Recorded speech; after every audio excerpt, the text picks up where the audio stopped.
Good evening. It's Wednesday night, at 8:30, or close enough. It's 8:24. Today is not going to plan in the slightest. I had a follow-up appointment with the surgeon that I saw a week ago to this day about my ingrown hair. And long story short, like when I saw him back then, he was inclined to want to do surgery straight off the bat. And I just encouraged him, look, I want to try every possible avenue first before resorting to that, because I'm a bodybuilder and having unnecessary scarring is just a pain in the ass essentially, and it's going to work against my favour in terms of placing in shows. And it's also just something you want to avoid in general, to be honest. Let's be completely fair. Like, surgery is something that you want to try avoid at all costs. One, because it costs more money, and two, because it's inconvenient. The recovery time you have to factor in, and then you have to take time off training, that sort of thing. So he let me leave with 2 courses of antibiotics, or 1 course of 2 antibiotics, I should say. And I ran those through, and I was meant to follow up with him today. And then he was going to give me the verdict of whether or not he wanted to follow through a surgery, or whether he is happy with the progress and probably would have just prescribed me another course of antibiotics. So I was on my way to the hospital, and it's pretty much the equivalent of Uber over here. The Grab driver or the Uber driver took a wrong turn. I got to the hospital like 15 minutes late. I missed my appointment. There's no way I was going to go to it because they would have charged me a late fee on top of it. And I mean, it would have costed me in the thousands if I got surgery, plus a late fee, plus all the surgeon fees and stuff. So thousands of dollars to remove a bit of skin, I was not keen on doing. So I decided to basically just bite the bullet, go to a pharmacy on the way home. I bought some antibiotics from there, the same antibiotics that I've been using, and I'm just going to cross my fingers that it works, run those for another week. Hopefully I don't have to get a big chunk cut out of my leg or my leg amputated in the long run, because in some serious cases that can actually happen. You can get a chunk cut out of your leg or leg amputated, depending on how bad and how deep the ingrown hair goes. But I mean, I've been on the antibiotics for a week now. The edema, well, not the edema, the cellulitis, the swelling, has pretty much gone down 100%. And it looks like the actual wound is healing. So I've got high hopes. I don't want to jinx myself, but I'm thinking another course of antibiotics should see things through. So I'm going to test my luck, and if things are looking like they're not getting any better in the next few days, I will be responsible. I'll go to a hospital and I'll get it sorted. But I really just want to try avoid it at all costs. So yeah, rant aside, it is back day today. Like I said in the other video, I'm trying to avoid training legs until I'm in the all clear from this ingrown hair. So yeah, split is as follows: chest, side delts. The next session is back, rear delts, and then the following session is arms, and I'm just going to repeat that twice. Have a rest day each week, but because I rested Monday this week, it's just 6 sessions back to back, provided there's no other interruptions from my scheduling and my lifestyle and life outside of the gym. So yeah, back and rear delts on the menu tonight. I've got 3 back movements and 2 rear delt movements. The first rear delt movement kind of like doubles as a 4th back movement and a first rear delt movement. It's a rear delt row. So I'm still going to get some traps and rhomboids involved in it, but it's going to be heavily rear delt focused, oriented. So yeah, that's the plan of action. 8 sets of back and 6 sets of delts or rear delts. But I'll mix up the EAAs and then I'll head on in after that. But yeah, nothing else to really touch on, to be honest. Like, it's just been a typical week aside from that. But I'm just glad that the swelling's gone down substantially. My energy levels are better, and overall it seems like things are improving. I just don't want to jinx it, like I said. I really do want to avoid surgery as best as I can. Although I also want to be realistic, and if I do need surgery, I'm not going to be a child and not get it done. But it's just, one, an expense I don't want to have to think about or deal with, and 2, an inconvenience to training, not being able to train for however many days or weeks the doctor says post surgery. Even so, it's just like a minor procedure. Hopefully it's just like worst case scenario, they have to remove a section of the skin. That'll be easy to recover from. If they have to go deeper into muscle tissue and stuff like that, that's going to be a long recovery, and it's going to really affect my ability to bodybuild. The impression he gave me, it was just skin that requires surgery. So seeing as it's improved since I last saw him, I doubt it's going to be any worse. It'll just be just as bad, I think, if anything, when I do have to get surgery, if I do. But yeah, if you want, guys, cross your fingers for me that I don't require surgery, because that will be fantastic. I just realised I didn't put enough EAAs in here. I've only put 2 scoops, got to put 2.5. There we go. Yeah, hopefully it is not required. But time to get into there's a lid. Time to get into the gym and get this show on the road.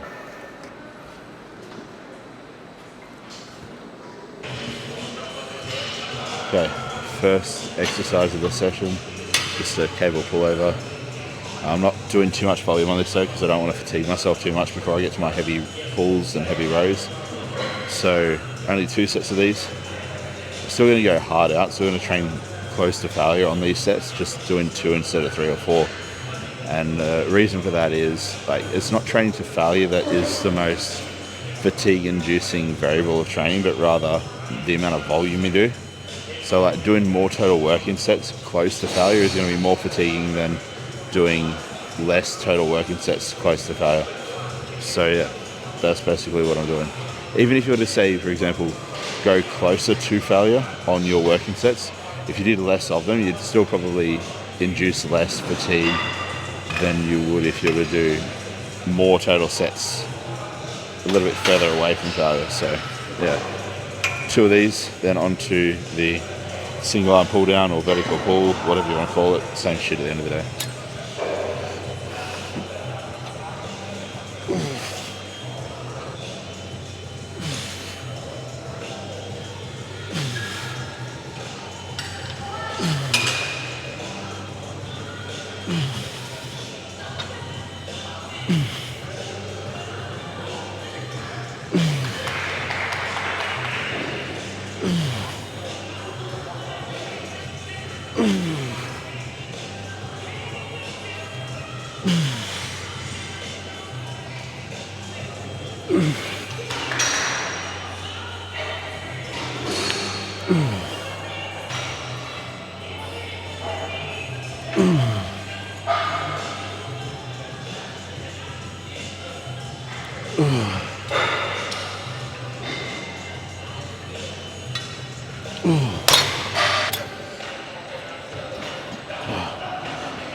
You know, when you start getting older, not trying to sound old, but I'm getting older, the sensation of sitting down feels so much more satisfying than it used to be when I was younger. I mean, when I was in my early 20s, even like mid-20s, I'd have no issue kind of just like bouncing around. But yeah, definitely feels satisfying. Like sitting down, I don't know what it is about it, but yeah, that felt really good. Same weight as last week, 170 pound each side, starting with the weaker side first, and then matching reps to the weaker side on the strong side. But yeah, I think 11 reps last week, so if I hit that, I'll be happy. But if I can do a little bit more, I'll definitely go for it. Again, when I do this, I'm kind of like crunching, doing a bit of an oblique crunch when I contract in, and then as I come up, I'm kind of like trying to stretch the oblique out a little bit. It's kind of like a bit of a,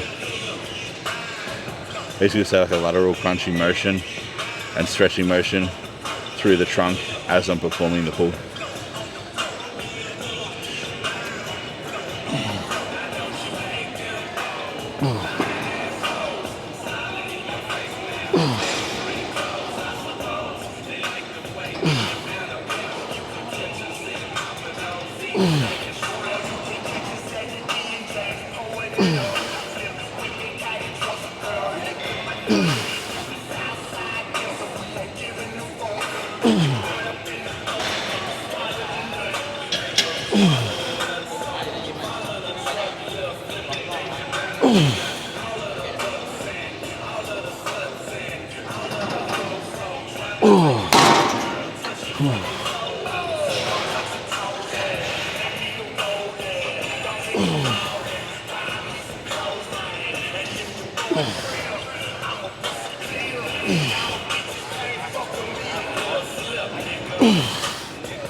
Two sets to go.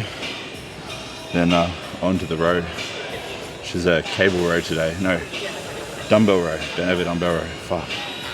I hate them, but they're effective. Sometimes you got to do what you hate doing to get what you want, and that is very fucking true with training and bodybuilding. Sometimes you got to eat the meals you don't want to eat, do the exercises you don't want to do in order to get the result you do want to get.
It's really important whenever you do like a vertical pull like this that you really lock yourself in.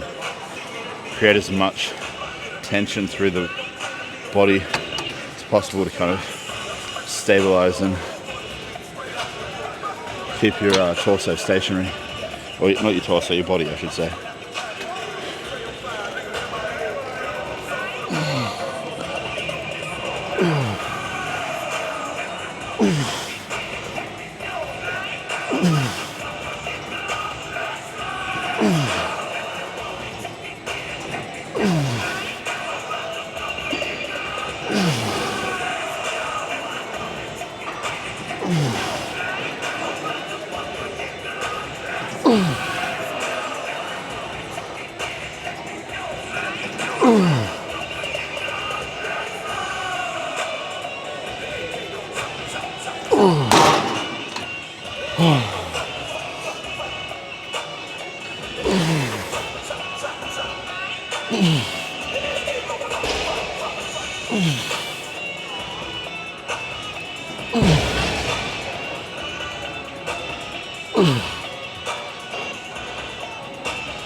First set of 3.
Alright, so on to rear delts now.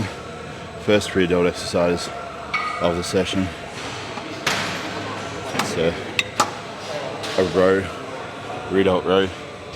And I'll do same weight as last week because it was quite challenging.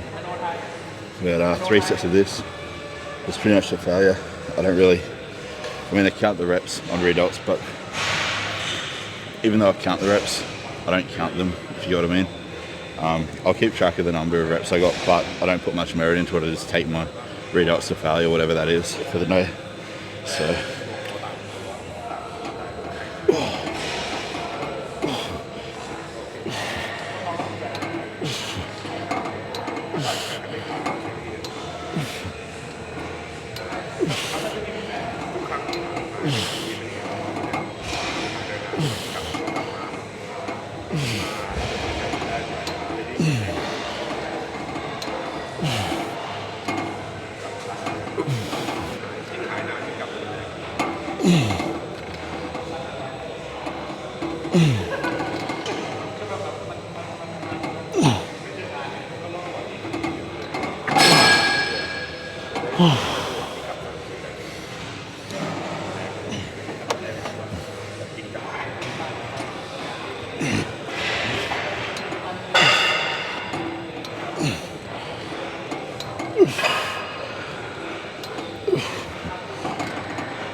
third and final set of these. Then on to the last movement for the session, face pulls, which I'm actually looking forward to. I enjoy face pulls quite a lot.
First set felt pretty good, but still got 2 more sets of these to go.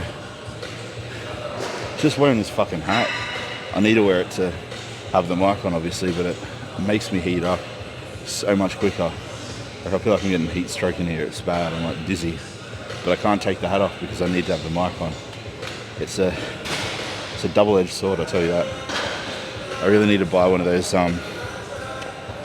cords that you plug into the wireless go and then clip on here, and then you can clip this on your hip, on your waist, because that'll be more ideal.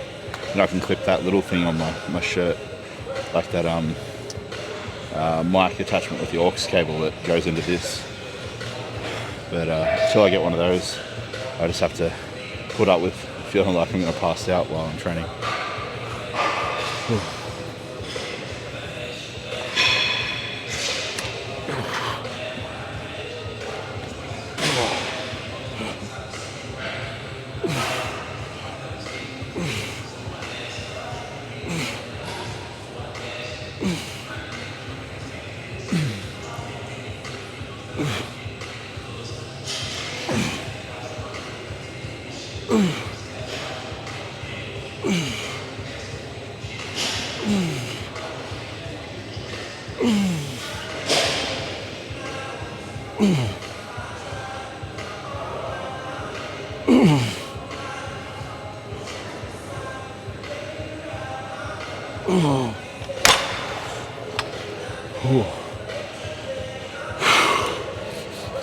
I'm getting really dizzy.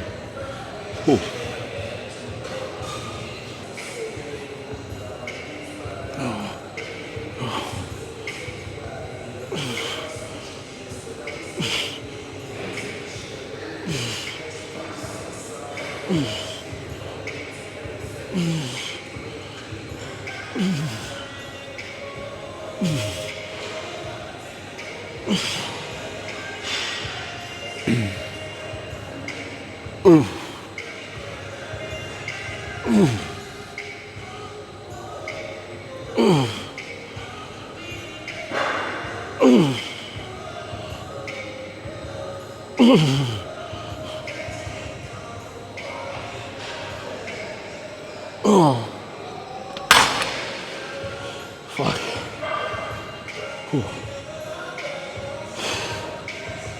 Glad the session is finished. Not that I don't enjoy training, but I feel fucked. Time to shower, rest, and go to bed. Now this is actually something I've been meaning to show everybody. This is how cool this gym is. you literally buy cooked rice, different types of cooked chicken, cooked vegetables, beef stew. Like they've got chicken with chili paste, grilled chicken salad, black pepper chicken, fried chicken with basil. Pretty much anything you can think of, they've got it. Roasted chicken with garlic and pepper, spicy roasted chicken with dried chili. You've got like roasted chicken with Japanese sauce. You got smoked chicken, roasted chicken thigh, shredded chicken with herbs, turmeric chicken satay sauce. You've even got skewers, like literally, you've got natural peanut butter too. It is insane. It's amazing. Literally no excuse to not stay on plan. Roasted chicken with salt, charcoal grilled chicken, chicken with honey mustard. Like, it's insane. Yeah, thought I'd show you that.